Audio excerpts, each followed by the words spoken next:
I'm an alpha, and I only like messing around with other alphas. Everyone in the circle knows. I just love pushing people past their limits. I go after the handsome, gentle, harmless ones, watching their faces twist when they lose control because they can't mark me, feeling their painful trembling, staring as they fall apart with all their pride shattered. Then I throw some money at them and tell them to get lost. Heartless, plain and simple. Galen is my new target, a gentle, considerate, ridiculously good-looking rising star. I set him up, using money and power to corner him, just like I expected. I got my way, but when I was about to toss him aside and move on, the seemingly defenseless Galen suddenly bared his fangs. The overwhelming scent of a high-level Enigma flooded me, pinning me in place. You play with fire, you'll only burn yourself. You asked for this. 1. Galen, Alpha, 22, newly signed artist under Starlight Entertainment, a trainee who had just come back from overseas. He spent 6 years struggling in a small, cutthroat market abroad. Rumor was he offended one of his seniors and got bullied so badly he never debuted. But with looks that stunning, skills in singing and dancing that strong, and a tragic backstory fans couldn't resist. The moment he returned, the 4 biggest agencies fought over him. In the end, Starlight won. I slowly flipped through the file my childhood friend had dug up for me, eyes stopping on a face so beautiful it looked almost unreal. How should I put it? After all these years fooling around with pretty alphas, one glance at his face made me feel like I'd been eating scraps this whole time. Even in a stiff, boring ID photo, his looks were enough to take my breath away. He was gorgeous. I could feel the heat rising in my blood, every cell screaming the same thing. I want him. The phone rang, breaking my focus. I picked up impatiently, my eyes still glued to the photo. Casper, I saved you a ticket for my concert, VIP seat. The soft, pleasant voice on the other end belonged to Jules, my last alpha boyfriend. He was a moderately well-known singer, and his voice was instantly recognizable. Back when we were together, I loved listening to him talk. His voice was like water flowing through a quiet valley, refreshing, captivating, especially when he lost control at certain moments and cried out. It was even more seductive. Too bad. No matter how sweet a sound is, hear it too much and it turns dull. I frowned and leaned back in my office chair. Jules, if you need something, talk to my assistant. There was silence on the line. Then his voice grew rough, choked, as if on the verge of tears. I never agreed to break up. Don't call me again, if you want to keep some dignity. I hung up immediately and blocked him. An alpha acting clingy and pathetic like that, what a turn-off. It wasn't like I ever treated him badly when we were together. My eyes shifted back to Galen's photo. He was at Starlight too. Last week, when I dropped Jules off at their company, a sleek black van had pulled up at the entrance, shielded by an assistant. A tall figure stepped gracefully out.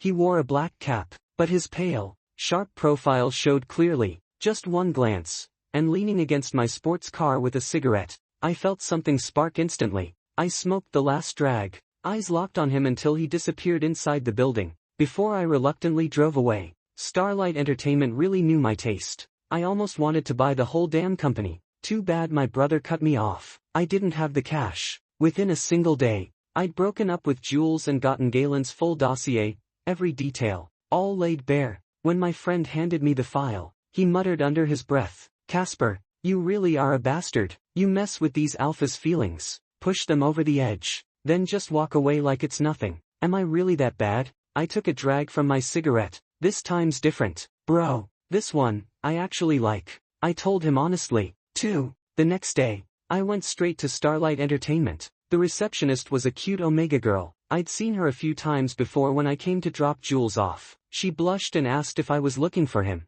I chuckled lightly and said I was just here for a visit. Maybe my family had called ahead, because after she made a phone call, the company's president came down to greet me. I'd seen him a few times at banquets. He was a shrewd beta, the kind who'd seen it all. He walked over quickly, smiling from ear to ear. What brings you to Starlight Entertainment today? But beneath that smile, I could feel his unease. Everyone in the business knew, better not to cross me, because I was a lunatic, used to doing whatever I wanted with money and power, and if anyone made me unhappy, my overprotective family would tear them apart without a second thought. I put on my most proper, respectful smile, like I was greeting an elder. Tobin, long time no see. A trace of helplessness flickered across my face. I've been slacking off at my own company. My brother told me to take a look at how a proper company runs. At the mention of my brother, Tobin's smile became more genuine. He held the elevator door for me and motioned me inside. How's your health these days? Very good, thanks for asking. The elevator rose slowly, and Tobin started rambling about the company's history and future plans,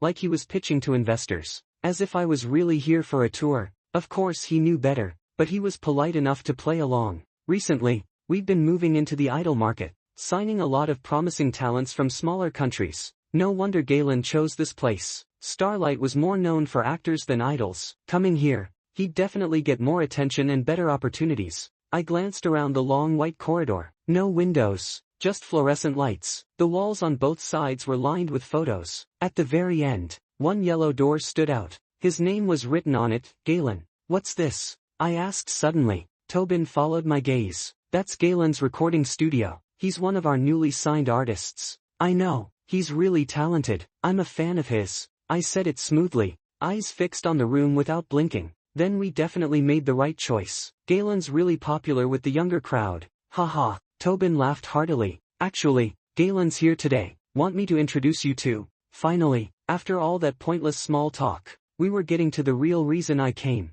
Wouldn't it be rude to disturb him? I feigned hesitation. Oh, don't worry, Galen's got the best temper. I've never seen him even raise his voice. With a wave of his hand, Tobin strode over and knocked on the door. A moment later, it opened. The room inside was dim, and Galen stepped out of the shadows. His face suddenly lit up under the fluorescent light, so pale it seemed to glow. He wore a pair of clear-lensed glasses that made him look even gentler. Harmless. There was still a trace of drowsiness on his features. He must have been catching a nap. The room carried the faint scent of alpha pheromones. As soon as the door opened, it spilled into the hallway. It smelled a little like oolong tea, slightly bitter, lingering. The man from the photo was standing right in front of me, and for a moment I forgot to breathe. I didn't miss the brief flash of surprise in his eyes when he saw me. That only strengthened my confidence. I had money, looks, getting someone's attention was never hard. And who's this? Even half asleep. Galen showed no impatience. His puzzled gaze shifted toward Tobin.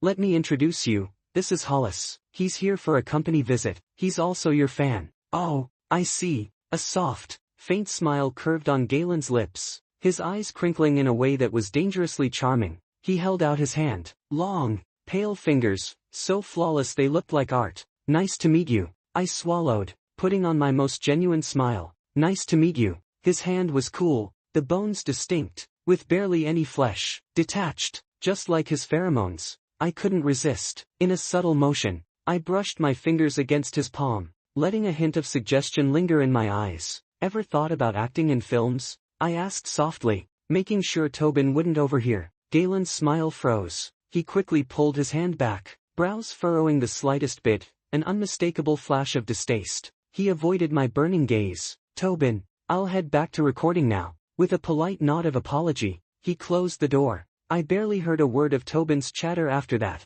My mind kept replaying the look on Galen's face, rejection, clear as day. Strange, my looks should have been his type. I'd even spent 2 hours carefully dressing up, just for this first meeting. And the film idea, it was such a great chance for him to branch out. The only explanation I could think of, he must have been put off because I was an alpha. Even though I only ever went for alphas, I knew it wasn't exactly mainstream. No matter, I had plenty of ways to turn things around. 3. Galen really was stunning. I didn't want to mess this up. So, for the first time in a while, I asked my brother to dig into Galen's past overseas. Almost got taken advantage of, I think. Anyway, it was rough. Hollis summed up bluntly over the phone. Don't pull your usual tricks on him, he'll hate that. Too late, I already had. Feeling a little guilty, I rubbed my nose. I still had his contact from the day we met, but all the messages I'd sent these past few days, simple greetings, flowers delivered to his door, went unanswered. I even found out where he lived, waited around for days,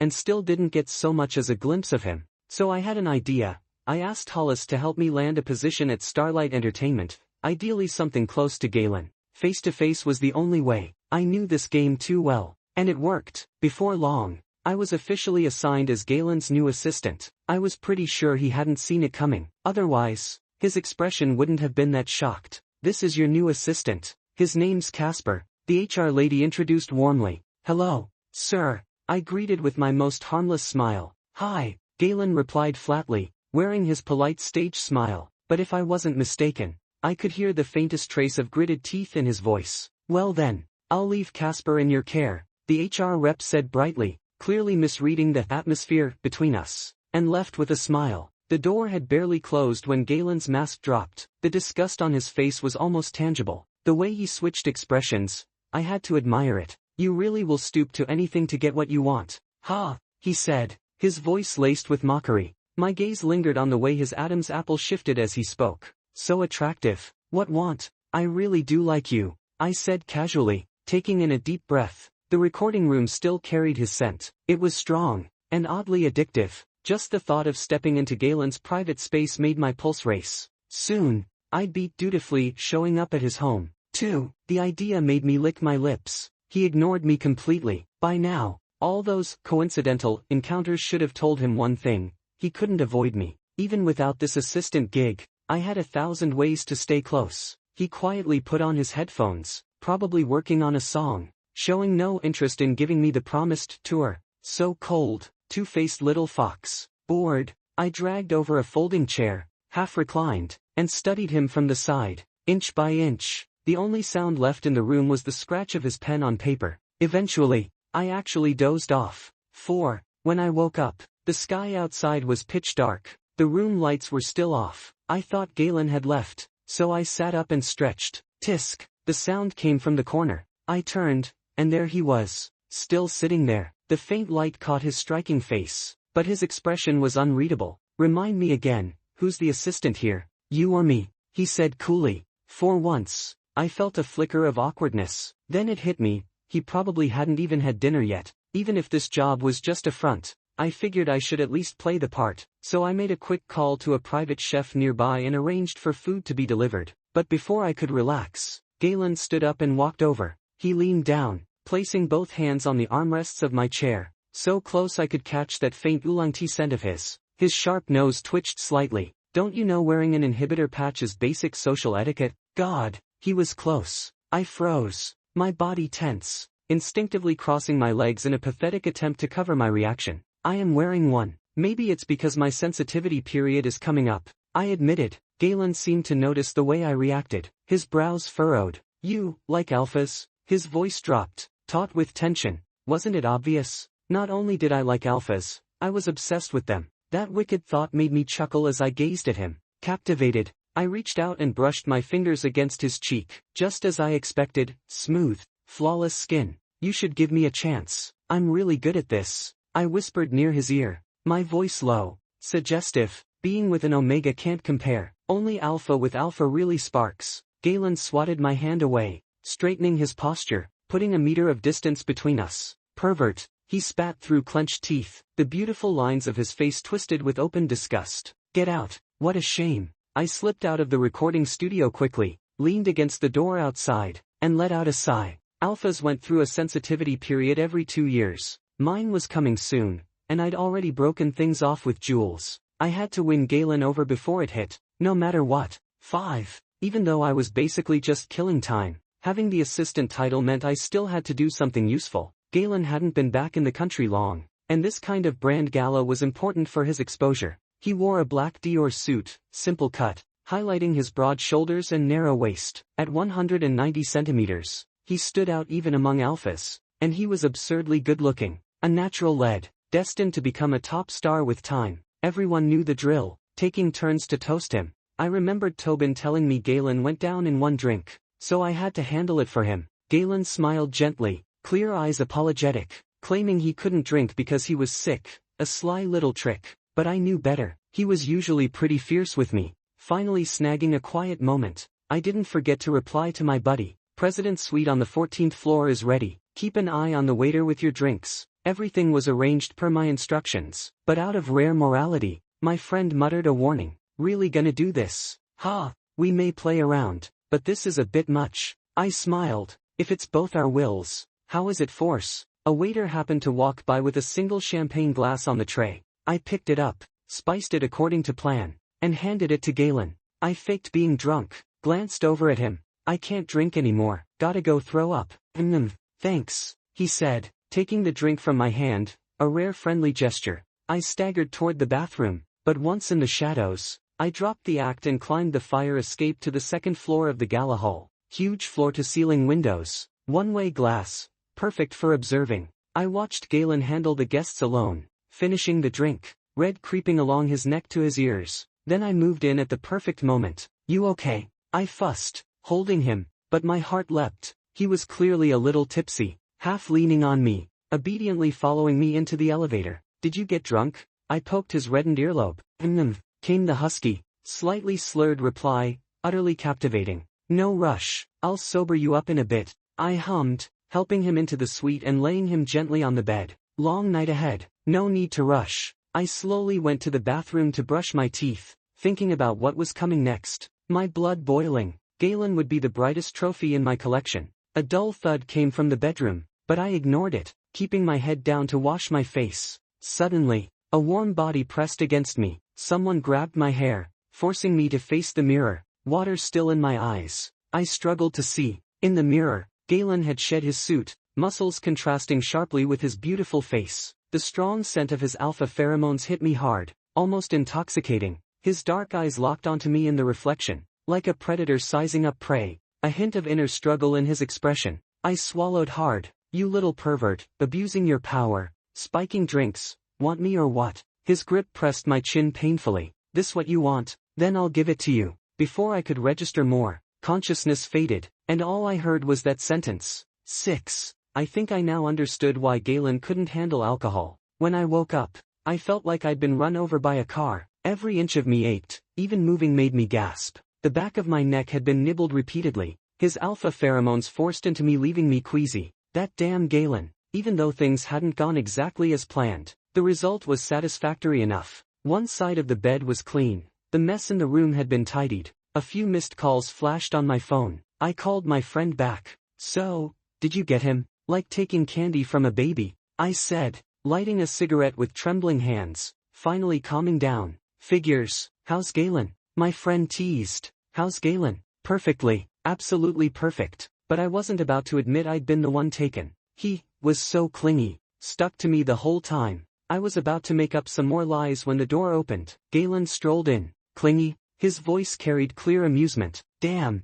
I muttered under my breath and hung up the phone. "Why so quiet now?" He pressed lightly at the back of my neck, making me shiver and ready to snap. But when I saw that face, I shut up. "Worth it. You really are a dog," I muttered at the mess I was in. "Your fault," he countered, still calling me a pervert. "Disgusted enough to make your face grimace, but you liked it too, right?" I scoffed, blowing a smoke ring at him. "You think I was disgusted?" He curled his lips, sitting on the edge of the bed. Gentle voice, but there was a faint threat underneath. "Listen, Casper, I know your nonsense, Jules, Nico, stalking me, spiking drinks, I'll let that slide for now. But if you mess with me again and I hear about it, you'll regret it." Big words. Alphas, no pheromone limits, no legal or ethical constraints. Galen was a small-time star with no power. How could he possibly control me? I scoffed inwardly but nodded outwardly. I wasn't tired of that face yet. He finally smiled, shallow dimples showing.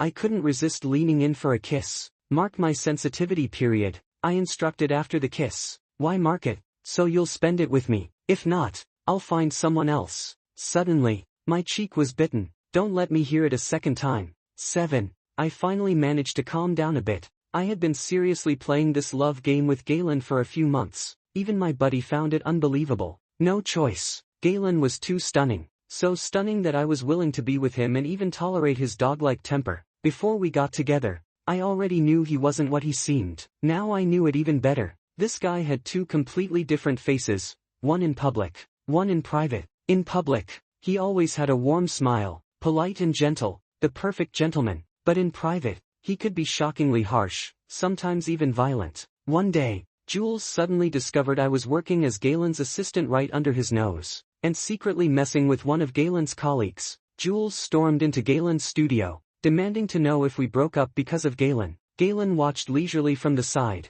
as if it had nothing to do with him. Annoyed, I tore off the mask of a peaceful breakup and said bluntly, "Nothing, I got bored of it. On the day I dropped you off at your company, I felt it was pointless. I didn't want to play anymore." Jules froze. He clearly remembered that day when I asked him who got out of the car. It was Galen. A few days later, they were broken up. Jules shot a resentful look at Galen, then at me, as if we were a cheating scumbag and his side piece. Finally, he left with one last line. When you get bored, will it be the same? Perfect. He knew exactly where the problem lay. Instead of hysterically chasing a side piece, he simply stirred the conflict. Since there was no fixing it, he made some trouble. Do you still find this fun? Galen asked lightly, but the pressure in his hand made the question serious. I chuckled nervously, feeling a little sore. Basically, I was about to get in trouble. I don't remember exactly what I replied that day, probably something unsatisfactory. Another beating followed. 8. The same routine repeated became a kind of thrill.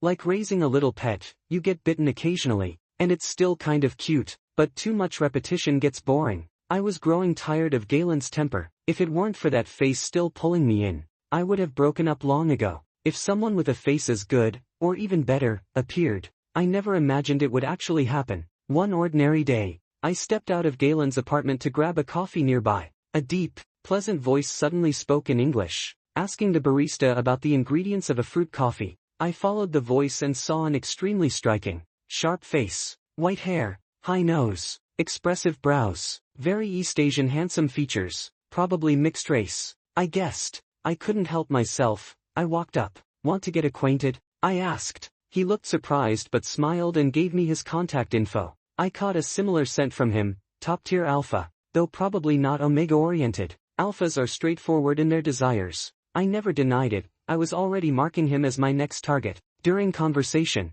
I learned his name was Orson. You're alone in China? I asked as we sat by the coffee shop window. Yes, I came to see my family, Orson said without hesitation, planning to meet his partner and stay for a few months. You don't work here? I asked casually. Still studying, going back after the holiday, he said, his face showing the frustration of a short vacation. Perfect dating candidate, top-tier looks, straightforward personality, same orientation, only in the country temporarily, no emotional entanglements. My smile widened, becoming more genuine. May I ask, do you have a boyfriend? Orson, who had been seriously watching me, suddenly glanced behind me with surprise. Brother. I turned, and there was Galen, suddenly in front of me. His expression darkened. He looked at my guilty face, and with Orson's equally outstanding face beside me, he understood everything. Orson didn't know, happily introducing us. Brother, this is my new friend. Please, just shut up. I quietly lost it.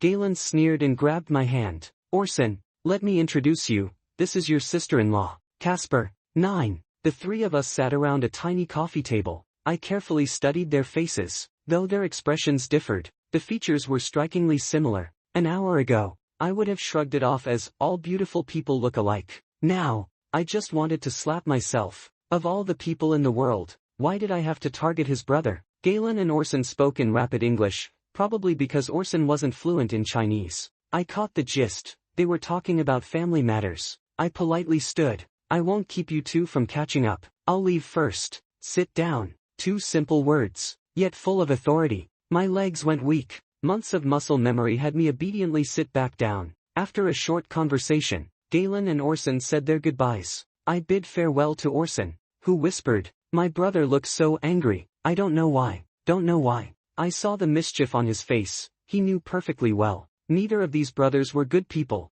Fine. I wasn't a good person either. Galen dragged me out of the coffee shop. Less than 2 hours later, I was back at his apartment, just as I thought. Galen said, loosening his tie and smiling at me. Creepy smile. I just had a coffee, didn't do anything. I said, oh, then what else did you want? Galen sounded colder, more irritated. Your luck's terrible. Ha, just happened to fancy my brother. Understandable, you're the type who only looks at faces for pleasure. After months of searching, you finally found someone prettier than me, right? But haven't I told you? Galen's movements slowed, his gaze darkened. If anything like this happens again, you'll regret it. Crazy. We've been dating for months. Doesn't he know I'm a terrible person? Playing with him was one thing. Now he wants to control me. I had no patience for another round of angry sleep it off games and pushed the door to leave. Suddenly, the scent of tea filled the air. Not the usual bitter, subtle oolong, but strong, suffocating.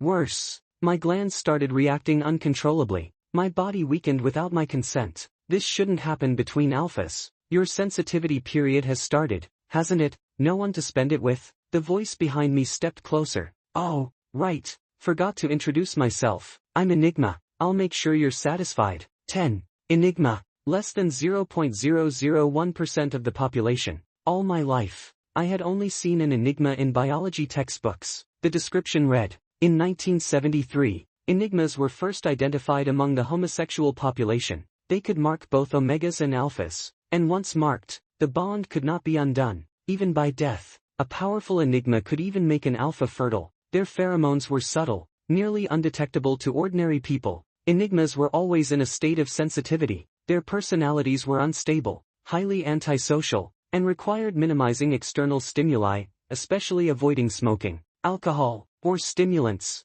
Enigmas could subdue alphas using pheromone pressure. Galen was an enigma. That meant he could not only mark me, but, for the first time, I felt true danger. Every cell in my body screamed in alarm. Dragging my sore, weak body, I pressed hard on the doorknob. A cold hand suddenly landed on my shoulder. Got you. The world before me blurred into mist. My mind was mush, incapable of thought. Tears flowed uncontrollably, and a long, elegant hand gently wiped them away. Why are you crying? Isn't this your fault? I didn't want to do this to you. The natural pheromones mixed with the lingering scent of oolong tea, forming a new, overwhelming fragrance. 11. Under pheromone pressure, time felt meaningless. By the time I recovered, several days of this endless darkness had passed. Galen wasn't home. The curtains were drawn, the room was dim. I leaned against the headboard, curling one leg to smoke. I was done for. In this huge room, all I smelled was oolong tea, and at the back of my neck was a mark that wouldn't fade.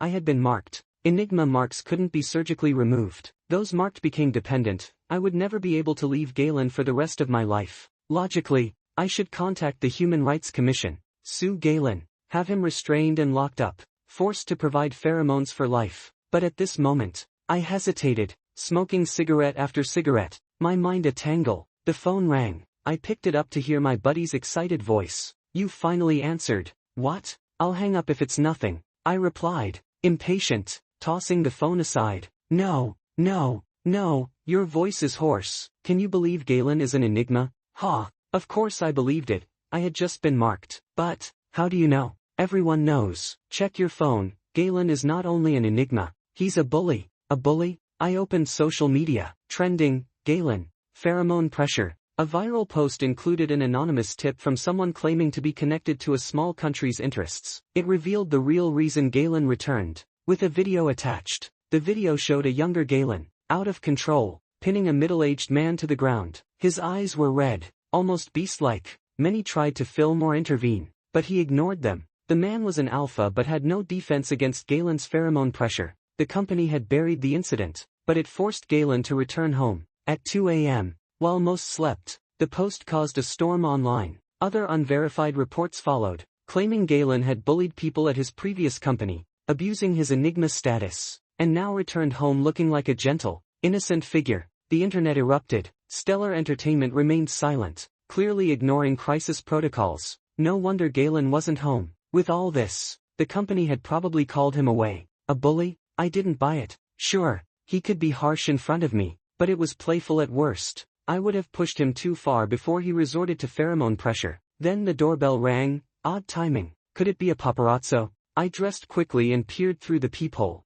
Outside stood a tall, handsome man, startlingly similar to Galen. Classic, refined beauty. I opened the door. He smiled warmly, and only then did I notice fine wrinkles at the corners of his eyes. Hello, I'm Galen's father. 12. What is this plot? I instinctively straightened the jacket draped over my shoulders, feeling uneasy. Fortunately, Galen's father had tact. He didn't comment on the marks on my neck, only raised the thermos he carried. You can call me Uncle Quill. Orson told me you hadn't eaten at Galen's, so I brought some food. Oh, so everyone knew about the marking? Galen can't come right now. I apologize on his behalf. Uncle Quill smiled apologetically. Leaving someone marked at home was indeed not ideal. What happened to Galen? I asked, taking a bite of the food he brought. The flavors were identical to Galen's cooking, definitely father and son. He isn't well. Quill's expression darkened. The Human Rights Commission took him. My eyes narrowed. The Human Rights Commission handled uncontrolled pheromone cases, particularly enigmas.